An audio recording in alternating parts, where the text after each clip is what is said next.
تو ان لوگوں سے پوچھ لیجئے جو آپ سے پہلے کتاب پڑھتے ہیں، یقیناً آپ کے پاس آپ کے رب کی طرف سے حق آیا ہے، بس آپ ہرگز شک کرنے والوں میں سے نہ ہوں۔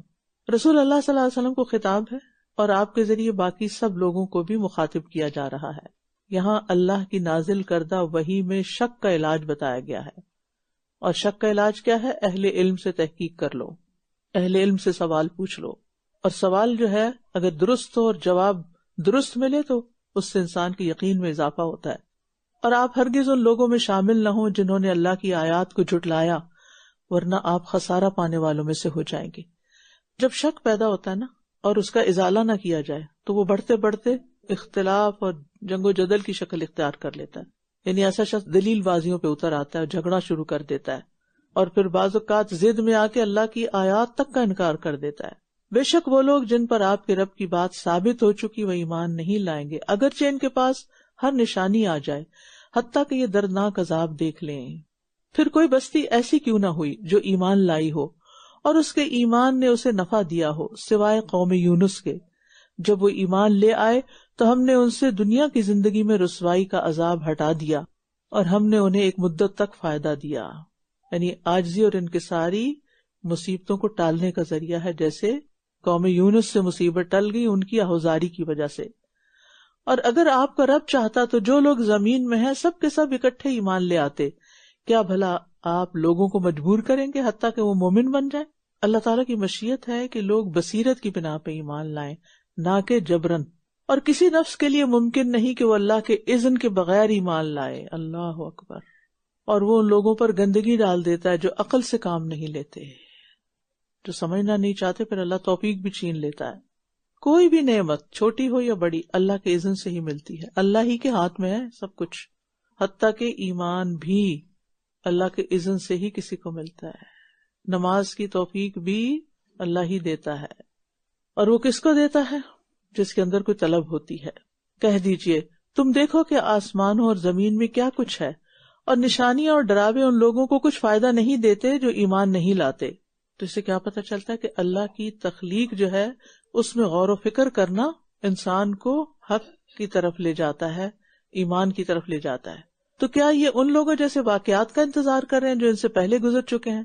آپ کہہ دیجئے بس انتظار کرو، یقیناً میں بھی تمہارے ساتھ انتظار کرنے والوں میں سے ہوں۔ پھر ہم اپنے رسولوں کو اور ان لوگوں کو جو ایمان لائے نجات دیتے ہیں، اسی طرح ہم پر حق ہے کہ ہم مومنوں کو نجات دیں۔ اور یہ آیت بھی ہر زمانے کے، ہر ملک، ہر دور کے مومنوں کے لیے ہے۔ کذالک حقا علینا ننجی المؤمنین، یعنی اپنے دوستوں کی مدد کرنا اللہ کے ذمے ہے۔ اور اس سے پتہ چلتا ہے کہ نیک اعمال، اعمال صالحہ نجات کا ذریعہ بنتے ہیں۔ جیسے گناہ انسان کو موت کے وقت بے یار و مددگار چھوڑ دیتے ہیں نا، ایسے ہی نیک عمل نجات کا سبب بنتے ہیں۔ تو ہمیں بھی سوچنا چاہیے کہ ہمارے پاس وہ کون سا عمل ہے جو ہماری نجات کا سبب بن سکتا ہے۔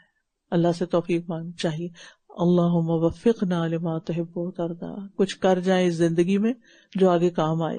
قل یا ایہا الناس ان کنتم فی شک من دینی فلا اعبد الذین تعبدون من دون اللہ ولكن أعبد الله الذي يتوفاكم وأمرت أن أكون من المؤمنين وأن أقم وجهك للدين حنيفا ولا تكونن من المشركين ولا تدع من دون الله ما لا ينفعك ولا يضرك فإن فعلت فإنك إذا من الظالمين وإن يمسسك الله بضر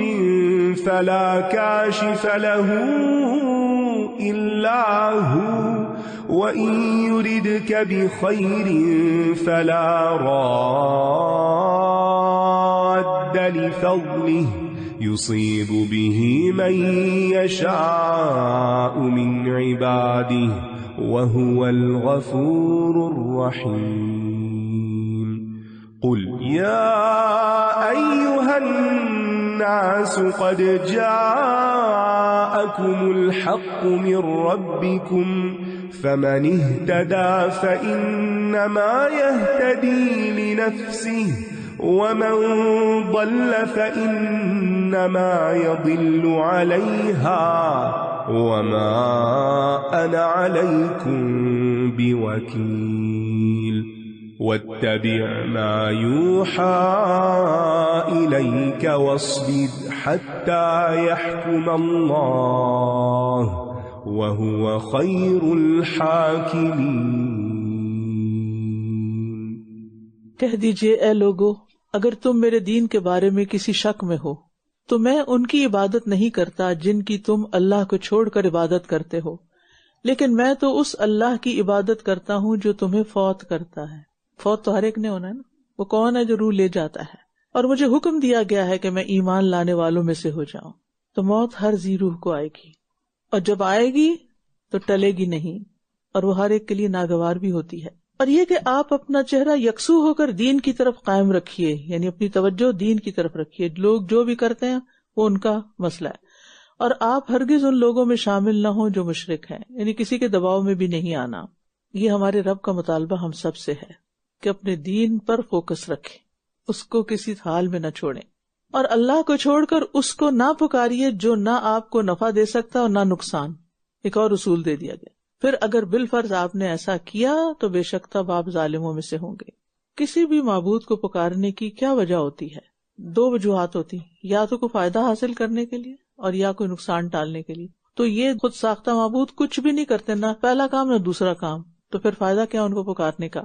اور اس سے یہ بھی پتہ چل رہا ہے کہ مشکل وقت میں کسی کو مدد کے لیے پکارنا غائبانہ طریقے سے، یہ بھی اس کی عبادت میں شامل ہو جاتا ہے، اور شرک سب سے بڑا ظلم ہے۔